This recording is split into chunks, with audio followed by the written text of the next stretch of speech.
এগুলো অরিজিনাল বিল্লি চাল। এগুলো আমরা আপনার বান্দরবন থেকে কানেক্ট করছি, আমরা যাই নিজেরাই নিয়ে আসছি। অনেক পিঠার দোকান, তবে আমাদের এই স্টোরে বা আমাদের দোকানে যা আছে সব জায়গায় তা নাই। বিশেষ করে আমাদের দোকানে আছে আপনার বিন্নি চালের বাপা পিঠা, বিন্নি চালের পাটি সাপ্তাহ। এগুলো কিন্তু আপনার অন্য জায়গায় হয় না। না হওয়াতে আমাদের এই জায়গায় কাস্টমার আসে, কাস্টমারের যার যার মন মতো ইচ্ছে মতো যেখান থেকে ওখান থেকে কাস্টমারে খেতে পারে। আমাদের পিঠা হিসাবে দামটা আমরা বেশি নিচ্ছি না। আমাদের পিঠা হচ্ছে 10 টাকা থেকে শুরু করে 50 টাকার ভিতরে সীমাবদ্ধ, যাতে সবাই খেতে পারে।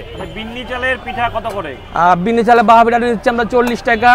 আর বিন্নি চালের আপনার পাটি সাপটা, যেটার সাথে আমরা বাদাম কিশমিশ এবং আমরা আপনার মধু দিয়ে বানাই, সেগুলো নিচ্ছি আমরা 50 টাকা করে।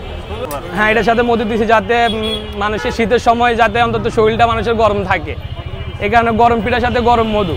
সাধারণত ঢাকা শহরে তো আপনার আমরা সবসময় মানে সাধারণ যেটা সাদা বাপা এটা আমরা খাই, তবে এই পিঠাগুলো বা আমাদের দেখা হয় না আর খাওয়া হয় না। এই কারণে আমি আপনার এটা বান্দরবন থেকে আমি নিজে উদ্যোক্তা হিসাবে এটা আইনে আমি নিজে বানাচ্ছি।